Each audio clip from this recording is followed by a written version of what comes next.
یہ کتاب ہے المصنف لابن ابی شیبہ فی الاحادیث والآثار،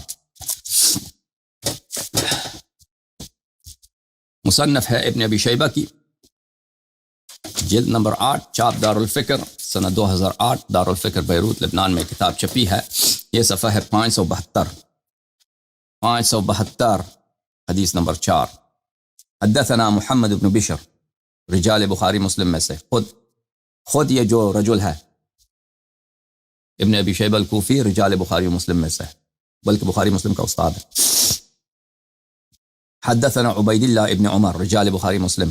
حدثنا زید بن اسلم من رجال البخاری ومسلم عن ابیہ اسلم مولا عمر بن الخطاب، کالا تھا ایک حبشی، وہ عمر کا غلام تھا، اس نے روایت کی، یہ بھی رجال بخاری مسلم، حدیث بشرط البخاری و مسلم، متصل سند، کوئی اس میں اشکال نہیں۔ اگر کوئی کہتا ہے کہ اس میں کوئی انقطاع ہے تو انقطاع دکھائے، کوئی کہتا ہے مرسل ہے ارسال دکھائے، حدیث متصل ہے۔ اور اسلم جو ہے ابو بکر سے اس نے روایت کی ہے، وہ ابو بکر کی خلافت میں تھا، اور انشاءاللہ تبارک و تعالی ہم دکھائیں گے کہ یہ اس کی احادیث ان لوگوں نے مرسلاً رسول صلی اللہ علیہ وآلہ وسلم سے نقل کی ہے بخاری میں، اور اس کی تصحیح کی ہے۔ اور حدیث معنعن حجت ہوتا ہے باجماع محدثین، باجماع المحدثین، اگر اس میں کوئی مدلس نہ ہو، اور یہ مدلس نہیں ہے بالاجماع۔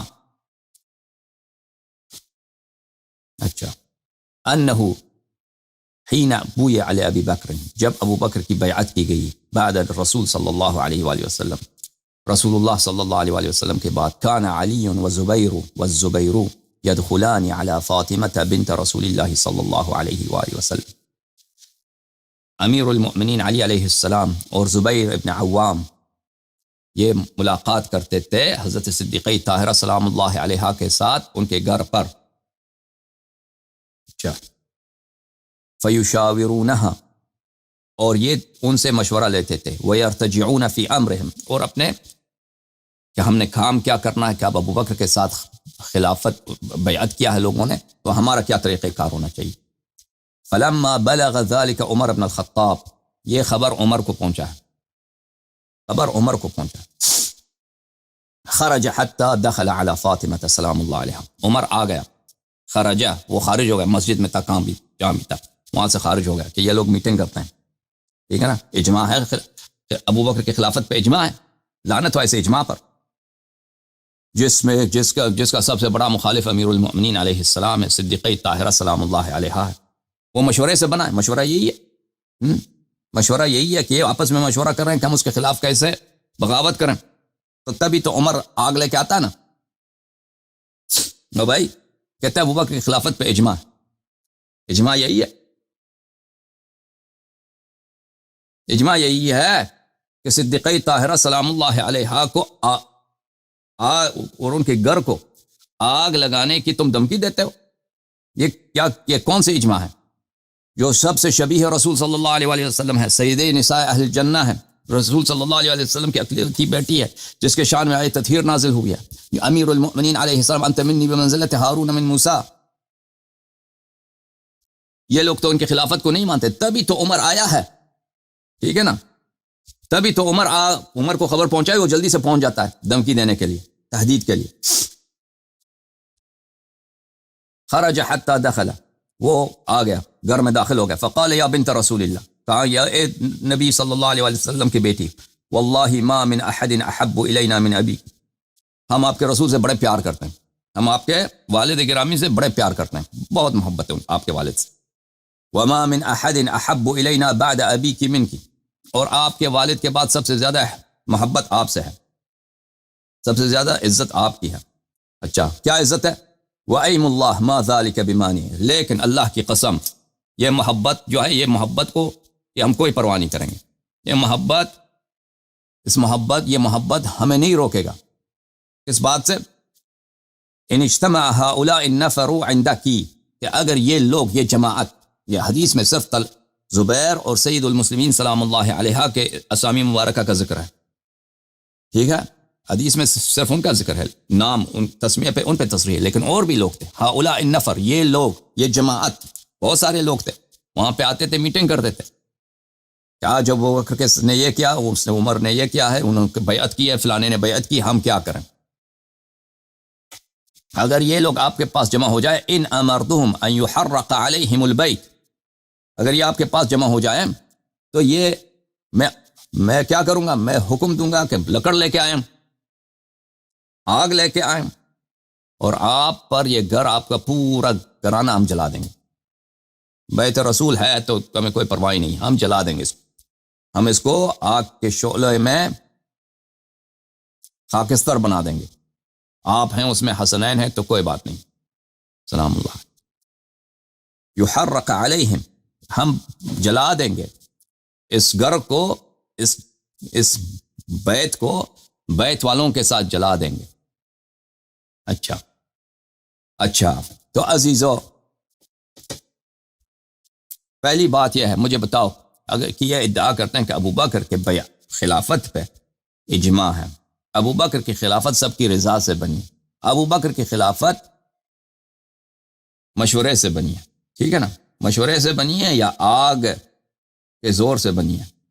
اگر اس میں اجماع ہے، یہ لوگ جو جمع ہوتے تھے نا وہاں پہ، ویسے چائے پینے کے لیے تو جمع نہیں ہوتے تھے، تبھی ابو بکر اور عمر ان کو احساس ہے کہ یہاں پہ ہمارے اپوزیشن کا سینٹر ہے، یہاں پہ جو بھی اپوزیشن ہوگا اسی گھر سے ہوگا، مخالفت کا پرچم، مخالفت کا جھنڈا یہیں اسی گھر سے نکلے گا۔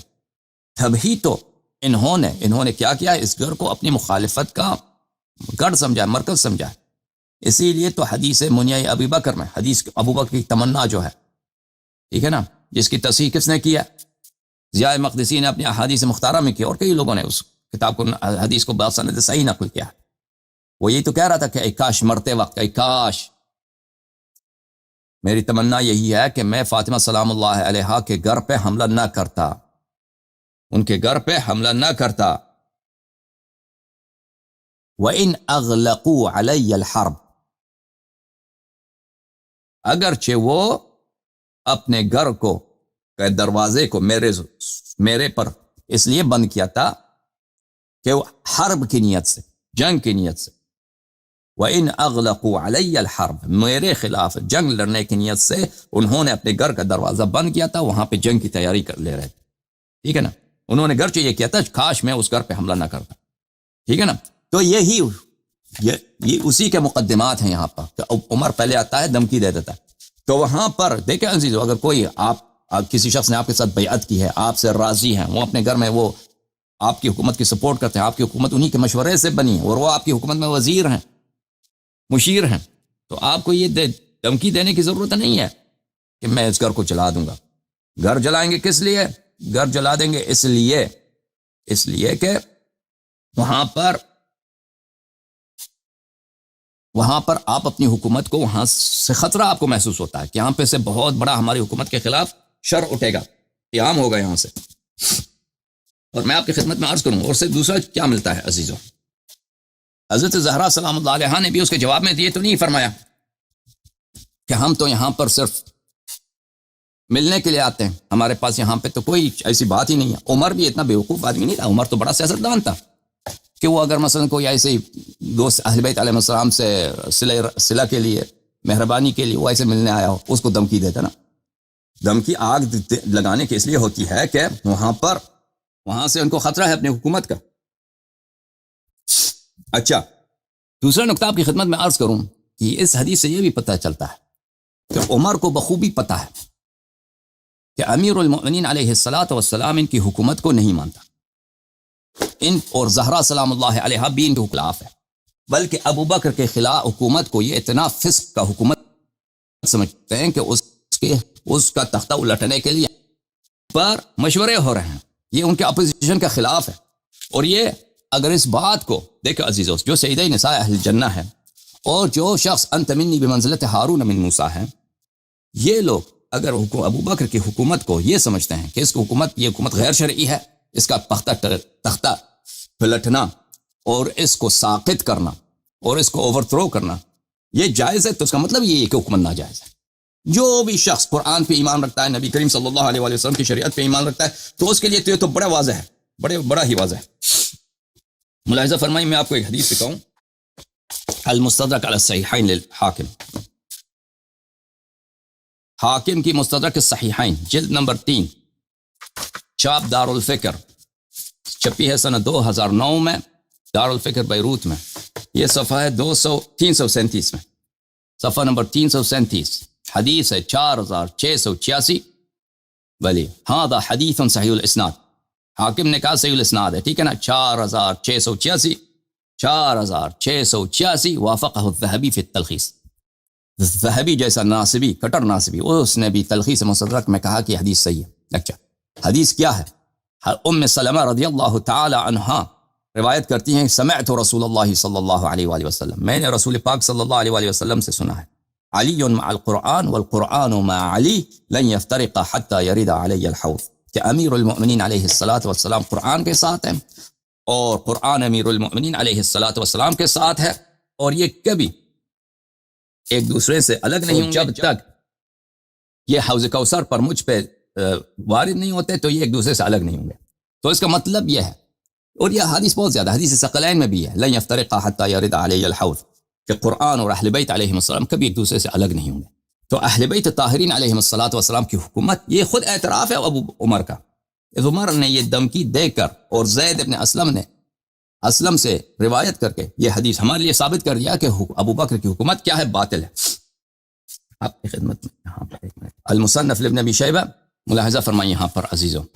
اچھا فلما خرج عمر، وہاں سے عمر گیا، جاؤوها، وہ لوگ پھر آگئے، فقالت تعلمون ان عمر قد جاءني وقد حلف بالله لئن عدتم ليحرقن عليكم البيت وايم الله ليمضين لما حلف عليه. بی بی سلام اللہ علیہ نے ان سے کہا کہ عمر یہاں پہ آیا تھا، اس نے ایسی دھمکی دی ہے کہ اگر آپ لوگ پھر تم یہاں پہ آ جاؤ تو ہم کیا کریں گے، وہ گھر جلا دیں گے آپ پر. واللہ کی قسم، عمر اپنے اس قسم پہ عمل کرے گا، ہمارا گھر جلا دے گا، آپ لوگ ادھر نہ آئیے. پھر وہ لوگ ادھر نہیں آئے. اچھا یہ حدیث عزیزو، اس میں سے جو متائن ثابت ہوتے ہیں، پہلا تعین یہ ہے میرے عزیزو کہ ابو بکر کی خلافت اہل بیت طاہرین علیہم الصلاۃ والسلام کو اپنے حزب اختلاف کا سینٹر سمجھتا تھا، اور اسی لیے آئے ہیں یہ لوگ گھر جلانے کی دھمکی دینے کے لیے. تو لذا ابو بکر کی خلافت پہ کوئی نص نہیں ہے، نہ قرآن کی آیت ہے نہ کوئی روایت ہے، ٹھیک ہے نا. اگر روایت ہوتی تو اہل بیت علیہم الصلاۃ والسلام رسول اللہ صلی اللہ علیہ وآلہ وسلم کی وصیت کو نظر انداز نہ کرتے، اور خود جماعت عمریہ اجماع نہ کرتے کہ ابو بکر کی خلافت پہ کوئی نص نہیں ہے. نص نہیں ہے، اس کی خلافت کی تصحیح کی اور اس کو شرعی بنانے کی صرف ایک ہی طریقہ ہے، وہ کیا ہے، کہتے ہیں کہ سب کی رضا سے، سب کی اجماع سے ابو بکر خلیفہ بنا ہے. تو یہ حدیث ثابت کرتی ہے کہ اس کے خلافت پہ کوئی اجماع نہیں ہے. اہل بیت طاہرین علیہم الصلاۃ والسلام اس کی حکومت اور اس کی خلافت کے مخالف ہیں. پہلی بات یہ ہے. دوسری بات یہ ہے عزیزو کہ اہل بیت طاہرین علیہم الصلاۃ والسلام یہاں پہ میٹنگ کرتے ہیں، اور ان کے سپورٹرز، ان کے شیعہ آتے ہیں یہاں پہ میٹنگ کرتے ہیں، تو عمر اس بات سے ان کو خوف کا احساس ہوتا ہے کہ یہاں پہ کچھ ہمارے خلاف کچھ سازش ہو رہی ہے. تو اس کا مطلب، اور اہل بیت علیہ السلام نے عمر سے یہ نہیں کہا کہ ہم تو یہاں آپ کے خلاف سازش نہیں کر رہے تھے، ٹھیک ہے نا. ان کے لیے سب سے بہترین جواب تو یہی تھا کہ اگر سازش نہ تھی وہاں پر تو یہ کہتے کہ ہم یہاں پہ آپ کے خلاف کوئی سازش نہیں کر رہے. انہوں نے یہ نہیں کہا، ٹھیک. تو اس کا مطلب یہ ہے کہ اہل بیت طاہرین علیہم الصلاۃ والسلام ابو بکر اور عمر کی خلافت کو باطل سمجھتے ہیں، اور اس کے خلاف جہاد کرنے کو اگر قوت ہو، اگر قدرت ہو، اگر طاقت ہو، جائز سمجھتے ہیں اور غیر شرعی سمجھتے ہیں. اور کیوں کہ متواتر احادیث میں ہے کہ اہل بیت علیہ السلام قرآن کے ساتھ ہیں اور قرآن اہل بیت علیہ السلام کے ساتھ ہے. ان دونوں میں کوئی جدائی نہیں ہے، ٹھیک ہے. سمجھ میں آئی نا بات آپ کو؟ ان دونوں میں کوئی جدائی نہیں. ثابت ہو گیا میرے عزیزوں کہ ابو بکر اور عمر قرآن کے نزدیک ان کی خلافت غیر شرعی ہے، اور اگر انسان کے پاس طاقت ہوتا اس زمانے میں ان کی خلافت کو تختہ الٹانا، یہ قرآن کے نزدیک نہ صرف جائز ہوتا بلکہ واجب ہوتا. یہ نمبر 2. نمبر 3، اس روایت سے جو پتہ چلتا ہے میرے عزیزوں، جو وہ کیا ہے کہ میں نے آپ کی خدمت میں واضح طور پہ بتا دیا صحیح احادیث کے ساتھ کہ نبی کریم صلی اللہ علیہ وآلہ وسلم حضرت صدیقہ طاہرہ سلام اللہ علیہ کی اتنی تعظیم کرتے تھے، ہاتھ چومتے تھے، سب سمجھ آئی نا. تو اگر عمر رسالت نبی صلی اللہ علیہ وآلہ وسلم پہ اس کا ایمان ہوتا اور اس کی نبوت پہ ایمان ہوتا، اسوہ حسنہ پہ ایمان ہوتا، سنت پہ ایمان ہوتا، تو یہ اس طرح کے غلیظ جملے، اس طرف یہ صرف غلیظ جملے نہیں، اعلان حرب ہے عزیزوں. یہ کہ میں آپ کے گھر کو جلا دوں گا، قسم کھا کے کہنا کہ میں آپ کے گھر کو آگ لگا کے جلا دوں گا، یہ عزیزوں یہ اعلان جنگ ہے. تو اگر کوئی شخص قرآن کو مانتا ہے، دیکھیں اگر مثلا اگر آپ قرآن نبی صلی اللہ علیہ وسلم کو مانتے ہیں، کیا آپ نبی صلی اللہ علیہ وسلم کی کبھی بے عزتی کریں گے؟ کبھی نہیں کریں گے، ٹھیک ہے نا؟ تو یا قرآن مجید کی کبھی بے عزتی کریں گے؟ نہیں۔ اگر میں نے دیکھا کہ ایک شخص مثلا قرآن مجید کی بے حرمتی کر رہا ہے، اس کو جلا رہا ہے، مثلا اس کو پخانے میں ڈالتا ہے، ٹھیک ہے نا، تو میں کیا لوں؟ میں تو کہوں گا کہ یہ مرتد ہے، بلکہ یہ نہ صرف مرتد ہے، یہ اسلام کا بلکہ دشمن ہے۔ میں تو یہی کہوں گا کہ بھائی اگر یہ شخص گالی دے رہا ہے قرآن کو یا اس کی کسی طرح بے احترامی کر رہا ہے تو یہ شخص نہ صرف کافر ہے بلکہ یہ دشمن ہے۔ یہ اس طرح کا ہے کہ بات کرنا حضرت صدیقہ طاہرہ سلام اللہ علیہا سے کہ میں آپ کے گھر کو جلا دوں گا، اس شخص کے جس کا ہاتھ نبی کریم صلی اللہ علیہ وسلم چومتے تھے، تو اس کا واضح مطلب ہے کہ اس کے شخص کا نہ ایمان رسالت پر ہے، نہ قرآن پر ہے، نہ اللہ پر ہے، اس کا ایمان صرف اپنی حکومت پر ہے، اپنی خلافت پر ہے، ٹھیک ہے۔ وہ خلافت، وہ حکومت جس کی نہ کوئی حدیث ہے، کچھ بھی نہیں ہے، صرف ایک دلیل ہے اجماع اور رضا، اور وہ بھی اجماع اور رضا کہ یہ ایک بہت بڑا فراڈ ہے، وہ بھی ثابت ہو گیا۔ اگلا تان میرے عزیزوں، اس نے گھر کو آگ لگانے کی دھمکی دی ہے، ٹھیک ہے نا؟ یہ حرب ہے، یہ کیا ہے؟ یہ اعلان حرب ہے، اعلان جنگ ہے اہل بیت طاہرین علیہ السلام۔ میں آپ کسی بھی شخص سے کہہ دیں میں آپ کے گھر کو آگ لگا دوں گا، اگر تم نے یہ کہا میں خدا کی قسم تمہارے گھر کو آگ لگا، اور سیریسلی، اور اس کو بھی یقین ہو جائے کہ اب واقع یہ اعلان جنگ ہے، اعلان جنگ ہے۔ اور صحیح احادیث میں نے آپ کی خدمت میں پہلے بھی ثابت کیا نا، صحیح تواتر کے ساتھ یہ حدیث ثابت ہے کہ نبی کریم صلی اللہ علیہ وسلم نے حضرت امیر المؤمنین علیہ السلام، امام حسن، امام حسین اور فاطمہ زہرا سلام اللہ علیہا سے خطاب کر کے کہا انا حرب لمن حاربکم وسلم لمن سالمکم، جو لوگ آپ سے لڑتے ہیں وہ مجھ سے لڑتے ہیں، بلکہ اس میں تو یہ ہے کہ مجھ سے لڑتے ہیں کیا کہ میں ان کے خلاف خود حرب ہوں، اور یہ نہایت مبالغہ ہے۔ تحفۃ الاحوذی میں اگر میں ابھی آپ کو دکھا دوں، تحفۃ الاحوذی بشرح جامع الترمذی میں، اس میں یہی فرماتے ہیں کہ اس میں بڑا اس میں مبالغہ کے لیے اس نبی کریم صلی اللہ علیہ وسلم نے نہیں کہا انا محارب، اگر کہتے ہیں میں محارب ہوں، میں جنگ کرنے والا ہوں، وہ نہیں فرمایا، فرمایا کہ انا حرب۔ ملاحظہ فرمائیے کتاب تحفۃ الاحوذی بشرح جامع الترمذی تالیف المبارک فوری، جز نمبر 1، چاپ بیت الافکار الدولیہ، یہاں پر میرے عزیزو صفحہ نمبر 2638 میں وہاں پہ حدیث ہے انا حرب لمن حاربکم، اور اس کی شرح یہ ملاحظہ فرمائی، باب فضل فاطمہ بنت محمد سلام اللہ علیہما وآلہما، صفحہ نمبر 2637، یہاں پر یہ روایت ہے میرے عزیزو، یہاں پر یہ روایت ہے آخر صفحہ کالم نمبر 1 میں، یہاں پہ اگر دیکھیے عن زید بن ارقم، زید بن ارقم سے روایت ہے کہ رسول اللہ صلی اللہ علیہ وسلم قال لعلی و فاطمہ، رسول اللہ صلی اللہ علیہ وسلم نے اپنے بھائی امیر المؤمنین علیہ السلام، بیٹی فاطمہ سلام اللہ علیہا اور 2 نواسے امام حسن امام حسین علیہ السلام سے کہا انا حرب لمن حاربتم۔ حرب کا مطلب ہے کیا؟ جنگ، جنگ، جنگجو نہیں ہے، محارب نہیں ہے، جنگ، میں جنگ ہوں۔ نبی کریم صلی اللہ علیہ وسلم کیسے جنگ ہے، ٹھیک ہے نا؟ اس میں یہ ابھی میں بتاتا ہوں اس کی شرح آئے گا۔ وسلم لمن سالمتم، اور میں امن ہوں جو آپ کے ساتھ مأمون ہوں، آپ کے ساتھ امن۔ اور یہ حدیث متواتر ہے اپنی جگہ، وہ انشاءاللہ تبارک و تعالی کم از کم صحت اس کی بلا شک و بلا ریب ثابت ہے۔ اس کی شرح میں بلے فرماتے ہیں مبارک فوری صاحب، انا حرب لمن حاربتم انا محارب لمن حاربتم، میں محارب ہوں، میں جنگجو ہوں، یعنی میں جنگ کی حالت میں ہوں، میں اعلان جنگ کرتا ہوں ان شخص سے جو آپ سے جنگ کرے۔ اچھا، جعل النبی صلی اللہ علیہ وآلہ وسلم نفسہ نفس الحرب مبالغتاً، نبی کریم صلی اللہ علیہ وسلم نے کہا کہ میں جنگ ہوں، نہیں فرمایا کہ میں جنگجو ہوں، میں خود جنگاور ہوں، میں خود جنگ کروں گا، ٹھیک ہے نا، میں جنگ ہوں۔ تو یہ عربی زبان میں ایک لطافت ہے کہ ایک شخص اگر آپ مصدر کو ذات پہ حمل کرتے ہیں، مصدر کو ذات سے نسبت دیتے ہیں، تو یہ مبالغہ کے لیے ہوتا ہے، یعنی میں شدید جنگ کرنے والا ہوں، میری نہایت شدید اور حتمی جنگ ہے، کن سے؟ جو آپ سے جنگ لڑے۔ تو نبی کریم صلی اللہ علیہ وسلم نے اپنے آپ کو جنگ کہا، اور نہیں کہا کہ میں محارب ہوں، کہا کہ میں جنگ ہوں، کہ رجل عدل، جیسے ہم کہتے ہیں رجل عدل، ایک یہ شخص عادل ہے، یہ شخص عدل ہے۔ عدل تو مصدر ہے، عدل کا مطلب ہے کیا؟ عادل ہونا، عدالت کرنا، ٹھیک ہے نا؟ عادل وہ شخص جو عادل ہے۔ محارب کون ہے؟ جو جنگ کرتا ہے۔ حرب کیا ہے؟ خود جنگ۔ تو یہ کیا کس کے لیے آتا ہے؟ تشدید بیان کرنے کے لیے، سیریس معنی کو اور زیادہ اہمیت دینے کے لیے کہ یہ حتمی اس طرح ہے اور نہایت معنی میں بہت شدت ہے۔ تو نبی کریم صلی اللہ علیہ وآلہ وسلم نے کہا کہ میں حرب ہوں. جیسے آپ کہتے ہیں زید عدل، زید بہت عادل ہے، زید عادل نہیں ہے، بہت عادل ہے، زید عدل. تو فرمایا میں حرب ہوں. تو عزیزو یہ اعلان جنگ ہے کن سے؟ اہل بیت طاہرین علیہ السلام سے، کہ میں آپ کے گھر کو جلا دوں گا.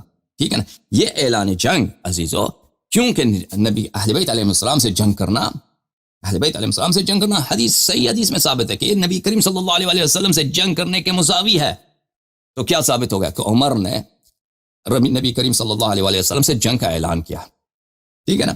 اور نبی کریم صلی اللہ علیہ وسلم جنگ کی حالت میں ہے عمر سے، اور عمر کیونکہ ابو بکر کا وزیر ہے، اس کا سپاہی ہے، تو نبی کریم صلی اللہ علیہ وسلم جنگ کی حالت میں ابو بکر عمر سے. اور جس سے نبی کریم صلی اللہ علیہ وسلم جنگ کرے تو اس کے کفر اور ارتداد میں جو شک کرے وہ خود کافر ہے، اس کے کفر میں شک ہی نہیں ہے. سمجھ میں آئی نا بات آپ کو؟ یہ دوسرا تعان. اگلا تعان میرے عزیزوں عمر کا، کہ اس نے دھمکی دیا، ٹھیک ہے نا، کہ میں گھر کو آگ چلا دوں گا. صحیح حدیث ابھی ہم اسی تقریر کے شروع میں ہم نے آپ کو دکھا دیا کہ اللہ غضبناک ہوتا ہے زہرا سلام اللہ علیہا کے غضب سے. تو آپ کسی آدمی سے کہہ دیں کہ میں آپ کے بچوں کو آگ لگا دوں گا، ٹھیک ہے نا، وہ غضب ہو جاتی ہے نہیں ہوتی؟ غضبناک ہوتی ہے، غضبناک ہوتا ہے. تو اس میں شک ہی نہیں ہے کہ یہ باعث اغضاب اللہ ہے، اللہ تعالیٰ کے غضب کے سبب ہے. اور عزیزو یہ بھی اپنی جگہ ثابت ہے کہ اہل بیت طاہرین علیہم السلام اللہ تعالیٰ کے نزدیک سب سے محبوب ہیں. اس کی وجہ کیا ہے؟ کیونکہ نبی کریم صلی اللہ علیہ وسلم کے نزدیک یہ سب سے احب تھے. حضرت صدیقہ طاہرہ سلام اللہ علیہ سب سے محبوب تھے نبی کریم صلی اللہ علیہ وسلم کے پاس. تو جتنا اور نبی کریم صلی اللہ علیہ وسلم کسی سے محبت پیار دنیاوی اغراض کے لیے نہیں کرتے تھے، وہ اللہ کی رضا کے لیے کرتے تھے. سمجھ آئی نا؟ جتنا ایک شخص اللہ کے نزدیک محبوب ہو اتنا ہی نبی کریم صلی اللہ علیہ وسلم ان سے پیار کرتے ہیں، چاہے وہ شخص ان کا کوئی رشتہ دار بھی نہ ہو. سمجھ میں آئی بات آپ کو؟ تو کیونکہ اہل بیت طاہرین علیہم السلام احب الناس عند النبی صلی اللہ علیہ وآلہ وسلم ہیں، احب الناس عند النبی صلی اللہ علیہ وآلہ وسلم ہیں، اس لیے وہ احب الناس عند اللہ، احب الناس عند اللہ. اور یہ بھی ثابت ہے کہ ان کے غضب سے اللہ غضبناک ہو جاتا ہے. تو یہ جو عمر نے کہا کہ میں آپ کا گھر جلا دوں گا، یہ باعث غضب زہرا سلام اللہ علیہ، اور یہ بذات خود بغیر کسی اور مقدمے کے باعث غضب اللہ ہے. اور جس پہ اللہ کے غضب ہے وہ اگر دنیا سے جا چکا ہے تو بھی جہنم میں ہے. جس پہ اللہ کی غضب ہے اگر دنیا سے جا چکا ہے وہ تو جہنم میں، اس میں کوئی شک ہے بھائی؟ وہ اللہ کے غضب کا مراد کیا ہے؟ اللہ کے غضب کا مراد یہی ہے کہ وہ جہنمی ہے. دوسرا، نبی کریم صلی اللہ علیہ وسلم نے فرمایا کہ فاطمہ سلام اللہ ان اللہ یغضب لغضبک ویرضی لرضاک، اور فرمایا کہ بلی یغضبنی ما اغضبها، جو ان کو غضب دلائے، جو شخص ان کو زہرا سلام اللہ علیہا کو غضب دلائے وہ مجھے غضب دلا دیتا ہے. ٹھیک ہے نا؟ تو اللہ اور رسول کی غضب ابو بکر اور عمر پہ ثابت. اور اسی طرح فرمایا کہ اذیت، صحیح مسلم کی حدیث میں نے آپ کو دکھایا نا کہ جو یؤذینی ما آذاہا فاطمہ بضعۃ منی یؤذینی ما آذاہا، جو ان کو اذیت دے دے وہ میرے باعث اذیت ہے. تو یہ تو بلا شک و بلا رائب، آپ کسی بھی شریف آدمی غیر شریف کو بدماش سے بھی کہہ دیں نا، جو بدماش آدمی میں آپ کے گھر جلانے کے لیے آیا ہوں، میں آ جاتا ہوں کل آپ کے گھر کو جلا دوں گا، اور آپ گورنمنٹ کے بھی کوئی آفیشل ہوں، اس کو اذیت تو ہوتی ہے، اذیت ہوتی ہے. ٹھیک ہے نا؟ اب مسلمانوں پہ تو تکریم اہل بیت علیہ السلام واجب ہے. کم از کم یہ بچڑے کے ماننے والے تو کہتے ہیں کہ ہم پہ واجب ہے کہ اہل بیت علیہ السلام کے احترام کریں. ٹھیک ہے نا؟ تو اس کے بجائے ان کو اذیت کرنا کہ میں آپ کے گھر کو جلا دوں گا، اس سے کیا ثابت ہو گیا میرے عزیزو؟ اذیت النبی صلی اللہ علیہ وسلم، کہ اس سے نبی صلی اللہ علیہ وسلم کی اذیت ہوتی ہے. نتیجہ کیا ہوا؟ ان الذین یؤذون اللہ ورسولہ لعنهم اللہ فی الدنیا والآخرہ وأعد لهم عذابا مہینا، کہ جو لوگ اذیت کرتے ہیں رسول صلی اللہ علیہ وسلم کی وہ در حقیقت اللہ کی سے دشمنی کرتے ہیں. ان الذین یؤذون اللہ ورسولہ، اللہ کی اذیت کوئی نہیں کر سکتا، اللہ کو کوئی اذیت کر سکتا نہیں، لیکن نبی صلی اللہ علیہ وسلم اتنے پیارے ہیں اللہ کے نزدیک کہ اللہ نے فرمایا نبی صلی اللہ علیہ وسلم کی اذیت میری اذیت اتنا شدید جرم ہے جیسے کوئی اللہ کی اذیت کرے، حالانکہ اللہ کی اذیت کوئی نہیں کر سکتا. ان الذین یؤذون اللہ، جو لوگ اذیت کرتے ہیں اللہ کو، ورسولہ، اور رسول صلی اللہ علیہ وسلم کی، لعنہم اللہ فی الدنیا والآخرہ، اللہ نے ان کو دنیا میں بھی لعنت کیا اور آخرت میں بھی لعنت کی. وأعد لهم عذابا مہینا، اور ان کے لیے تیار کیا ہوا، ریڈی، بالکل ریڈی، عذابا مہینا، ایک ایسے عذاب جو ان کی تحقیر کے باعث ہے، ان کو گالی دے دے کر ان کی پٹائی ہوتی ہے وہاں پر اس عذاب میں، گالی کے ساتھ، ان کی توہین کے ساتھ، اہانت کے، عذابا مہینا، اہانت والی عذاب، تحقیر والی عذاب. تو یہ بھی ثابت ہو گیا الحمدللہ، کیونکہ اذیت اہل بیت علیہ السلام اذیت رسول صلی اللہ علیہ وسلم ہے. یہ شخص الحمدللہ رب العالمین، یہ بھی اس کے شان میں ثابت ہو گیا. اچھا، مزید میرے عزیزوں آپ کی خدمت میں اس کے متعلق عزیزوں میں آپ کی خدمت میں عرض کروں، یہ بغض اہل بیت علیہ السلام کی دلیل ہے. بغض اہل بیت علیہ السلام اور بغض امیر المؤمنین علیہ السلام ہے. کیونکہ آپ ایک شخص کے گھر کو جلاتے ہیں، اس کو مخالف اپنا سمجھتے ہیں، تو یہ بغض اور دشمنی کی دلیل ہے. اور مسلم کی صحیح حدیث ہے، سب جماعت عمریہ نقل کرتے ہیں کہ ذر نے روایت کی ہے امیر المؤمنین علیہ السلام سے، لعہد النبی الامی الی، نبی کریم صلی اللہ علیہ وآلہ وسلم کے میرے ساتھ عہد وعدہ ہے، وصیت ہے، لا يحبنی الا مؤمن ولا يبغضنی الا منافق، کہ مجھ سے پیار نہیں کرتا، محبت نہیں کرتا سوائے مومن کے، اور مجھ سے دشمنی نہیں کرتا سوائے منافق کے. اور یہ اس کی نفاق کی دلیل ہے.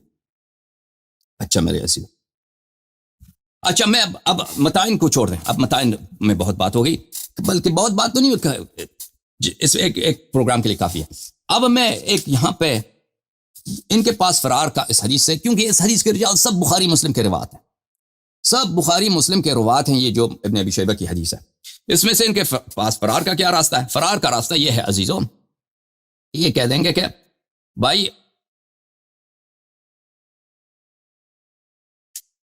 یہ کہہ دیں گے کہ یہ حدیث جو ہے اسلم نے حضرت زہرا سلام اللہ علیہا سے روایت کی ہے، اور ان کی ان سے سماع ثابت نہیں ہے. تو یہاں پہ ایک انقطاع ہے. یہاں پر کیا ہے؟ ایک انقطاع ہے. یہاں پر بھلے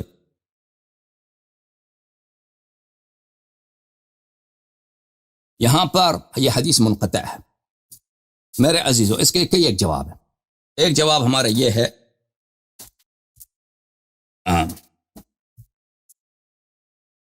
ان کے پاس بس ایک ہی فرار ہے اس حدیث سے، کہ یہاں پر کیا ہے، زید اسلم نے حضرت زہرا سلام اللہ علیہا سے حدیث نہیں سنی ہے. اچھا،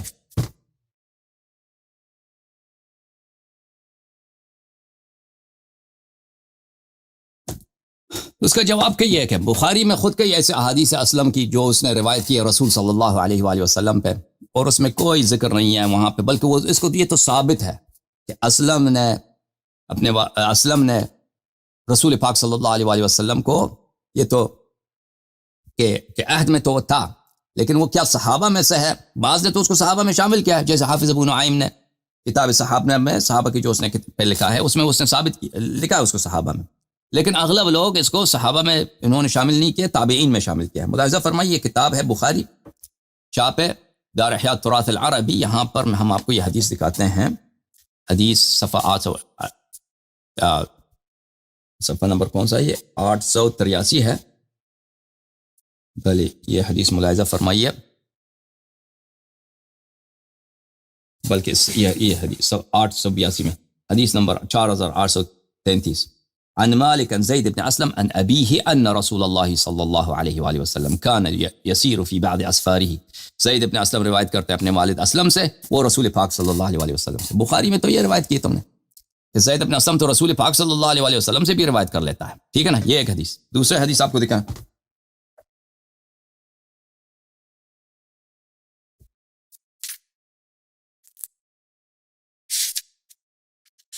کئی ایک حدیث بخاری میں. پھر بخاری میں یہی بخاری عزیزو، ٹھیک ہے نا، سب حدیث نمبر 5012، زید ابن اسلم عن ابیہ ان رسول اللہ صلی اللہ علیہ کرنا ہے کہ میں ان کو. اچھا، یہ پہلی بات یہ ہے کہ تم لوگوں نے خود روایت کی ہے، بخاری میں اس کی تصحیح بھی کی ہے، جو تمہارا جواب ادھر ہوگا ہمارا جواب ادھر ہوگا. ٹھیک ہے نا؟ تم نے بخاری میں زید ابن اسلم کی حدیث روایت کی ہے رسول پاک صلی اللہ علیہ وآلہ وسلم سے.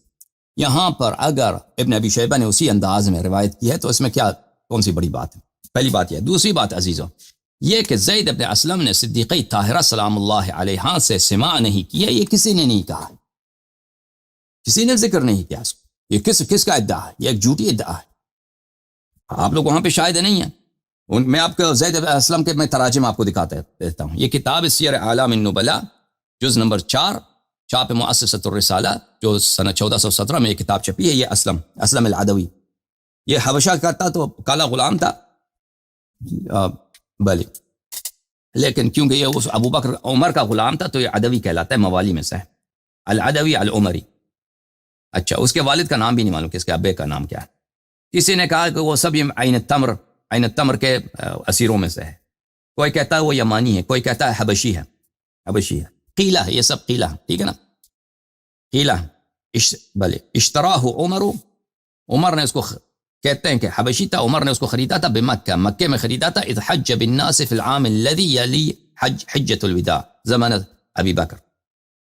کہا جاتا ہے کہ اسی سن میں جب عمر حج پہ گیا تھا ابو بکر کی پہلی خلافت میں، حجۃ الوداع کے بعد ابو بکر عمر حج پہ گیا تھا، تو اس وقت اسی سال میں اس نے خریدا ہے، اسی سال میں، نہ کہ حج کے موقع پر بلکہ اسی سال میں اس نے خریدا۔ اب کہاں پہ خریدا یہ بھی نہیں کہا، مکے میں خریدا ہے، مدینے میں خریدا، وہ نہیں بولا اسی سال میں جب یہ حج پہ گیا تھا اسی سال میں اس نے خریدا ہے، یعنی ابو بکر کی خلافت کے بالکل ابتدا میں اسی سال میں اس نے خریدا ہے، ٹھیک ہے نا۔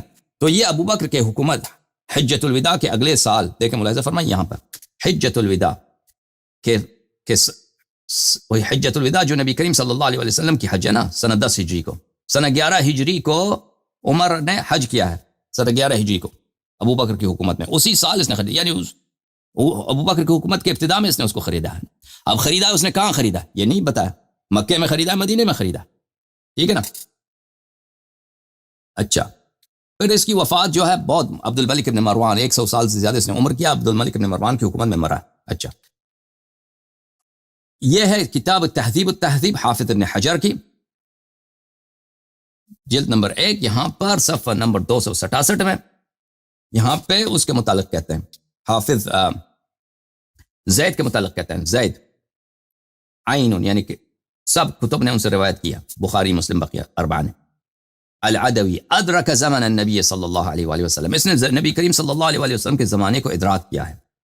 اچھا، معاف کیجیے گا، وروى عن ابی بکر، ابو بکر سے اس نے روایت کیا، ومولاہ عمر، اپنے مولا عمر سے، وعثمان وابن عمر وفلان فلان سے روایت کیا، ٹھیک ہے نا۔ تو یہ کس زمانے کی بات ہے؟ یہ ابو بکر سے بھی روایت کی ہے، عمر سے بھی روایت کی ہے، اور اب عمر نے اس کو کب خریدا ہے؟ اس وقت خریدا ہے جب یہ سنہ 11 ہجری میں خریدا، سنہ 11 ہجری میں، کہاں خریدا ہے نہیں معلوم۔ اچھا، تو اب کون کہتا ہے کہ یہ جو ہے اس نے صدیقہ طاہرہ سلام اللہ علیہ سے اس نے نہیں سنا ہے، وہاں پہ اس حادثے کا یہ شاہد نہیں تھا، کون کہتا ہے؟ کس کے پاس دلیل ہے؟ کسی کے پاس کوئی دلیل نہیں۔ ملاحظہ فرمائیے، میں آپ کو یہاں پہ دکھاؤں، یہ کتاب ہے مسلم پہ، بس مجھے 5 منٹ دے دیں، جو لوگ کال کر رہے ہیں 5 منٹ کے بعد میں آپ کے بات کا جواب دوں گا۔ مسلم ابن حجاج القشیری نیشابوری، چھاپ دار الفکر، ٹھیک ہے نا۔ یہاں مسلم کا مقدمہ ہے، مقدمۃ مسلم، یہاں پہ اپنے مقدمے میں مسلم فرماتے ہیں، ملاحظہ فرمائیے، وزعم القائل الذي افتتحنا الكلام على حكاية القول والأخبار عن سوء رؤية أن كل إسناد لحديث فلان عن فلان وقد أحاط العلم بأنه ما كان في عصر واحد وجائز أن يكون الحديث الذي روى الراوي عن من روى عنه قد سمع منه وشافه، غير أن لا نعلم له منه سماعا ولم نجد في شيء من الروايات أنها التقيا قط أو تشافها بحديث أن الحجة لا تقوم عنده بكل خبر جاء هذا المجيء۔ کہتے ہیں کہ ایک ایسا ذلیل آدمی ہے، ایک ایسا جاہل محدث ہے جس نے یہ جملے کہے ہیں کہ اگر ایک شخص روایت کرتا ہے کسی دوسرے شخص سے، روایت کرتا ہے فلان عن فلان، اور ہمیں پتہ ہے کہ یہ دونوں ایک عصر واحد میں رہتے تھے، جیسے مثلا حافظ ابن حجر نے کہا کہ اسلم نے تو نبی صلی اللہ علیہ وآلہ وسلم کو بھی ادراک کیا ہے، ٹھیک ہے نا۔ تو اگر نبی کو ادراک کیا تو فاطمہ زہرا سلام اللہ علیہا کو بطریق قولہ ادراک کیا ہے۔ اچھا، لیکن ایک ایسا آدمی ہے جو کہتا ہے کہ اگر دو آدمی ایک آدمی دوسرے سے روایت کرتا ہے اور ہمیں پتہ ہے کہ عصر واحد میں رہتے تھے، اور جائز ہے اور ممکن ہے کہ اس نے اس سے سنا ہو، اس نے سماع کیا ہو، مشافہتاً اس سے نقل حدیث کیا ہو، لیکن ہمارے پاس کوئی خبر نہیں ہے کہ ان دونوں کی ملاقات ہوئی یا نہیں ہوئی، کوئی ایسی انڈیپینڈنٹ کوئی ایسی ویریفیکیشن نہیں ہے، تو یہ حجت اس سے قائم نہیں ہوتا، یہ حدیث صحیح نہیں ہوتی۔ اچھا، یہ کسی محدث نے کہا، کسی شیخ نے کہا، ٹھیک ہے نا۔ اب بعض علماء کہتے ہیں کہ یہ علی بن المدینی کا قول ہے، لیکن جو تحقیقات علماء نے کی ہے جماعت مخالفین کے، معاصرین جو وہابی لوگ ہیں وہ کہتے ہیں نہ علی بن مدینی کا یہ قول ہے نہ بخاری کا یہ قول ہے، بلکہ یہ ہمیں نہیں پتا کہ یہ کس کا قول ہے. ٹھیک ہے نا. اچھا یہ بہت اپنی جگہ پہ یہ بہت لمبی بحث ہے. تو اس کے رد میں مسلم کہتے ہیں وهذا القول يرحمك الله، یہ قول في الطعن في الاسانید، کہ اسانید میں اس طرح تعن کریں کہ ہمیں تو ثابت نہیں ہے کہ فلانے نے فلانے سے سنا ہے، فلانے نے فلانے سے سنا ہے، میرے پاس کوئی اس کی ثبوت نہیں ہے. قول مخترع، یہ ایک بناوٹی قول ہے، ایک بناوٹی رائے ہے. مخترع یعنی بناوٹی، اس کی کوئی اساس ہی نہیں. مستحدث، یہ ایک بدعت ہے. غیر مسبوق صاحبہ الیہ، اس مولوی سے پہلے کسی نے یہ نہیں کہا، اس شیخ سے پہلے کسی نے نہیں کہا. ولا مساعد له من اہل العلم علیہ، اور کوئی بھی محدث اس کا قائل نہیں ہے. وذلك ان القول الشائع المتفق علیہ بین اہل العلم بالاخبار والروایات قدیما وحدیثا، وہ قول جو شائع ہے متفق علیہ بین اہل الحدیث سابق ایام میں، قدیم میں اور آج کے زمانے میں، ان کل رجل ثقۃ روى عن مثله حدیثا، جو بھی ثقہ شخص دوسرے ثقہ سے حدیث نقل کرتا ہے، وجائز ممکن له لقاؤه، اور یہ جائز ہے، ممکن ہے ان کا آپس میں ملاقات. والسماع منه، ملاقات ممکن ہے، بھائی ایک زمانے میں رہتے تھے، ملاقات ممکن ہے کہ اس نے اس سے سنا ہو، لیکن دونوں ثقہ ہیں.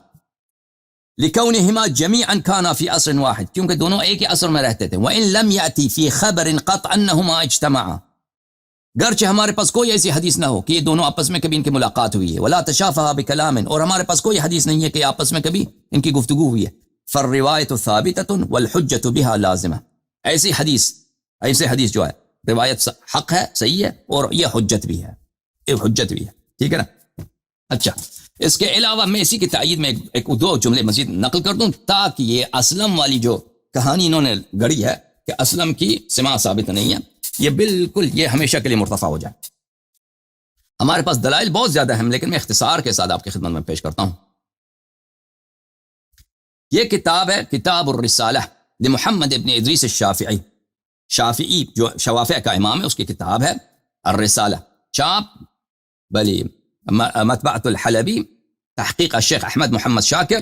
ملاحظہ فرمائیے یہاں پر صفحہ نمبر 278 میں. قال فما بالک قبلت، اگر کوئی شخص مجھ سے کہہ دے کہ کیا وجہ ہے کہ تو نے ایسی حدیث کو قبول کیا ممن لم تعرفه بالتدلیس، کہ راوی مدلس نہیں ہے. مدلس نہیں ہے، مدلس اس کو بولتے ہیں جس نے کہ وہ جھوٹ بولتا ہے نا، مدلس ایسا ظاہر کرتا ہے کہ میں نے اس شیخ سے سنا ہے، لیکن وہ کہتا ہے وہ اس سے سنا نہیں ہے، ایسے ظاہر کراتا ہے، فراڈ کرتا ہے. اچھا ان یقول عن وقد يمكن ان يكون فيها ان يكون لم يسمعه، اور وہ شخص معن حدیث نقل کرتا ہے، فلانا عن فلان، نہیں کہتا کہ اخبرنی، نہیں کہتا کہ حدثنی، نہیں کہتا کہ اس نے مجھے نقل کیا نا، وہ کہتا ہے کہ عن فلان. زید بن اسلم روایت کرتا ہے، اسلم روایت کرتا ہے فاطمہ زہرا سلام اللہ علیہا سے.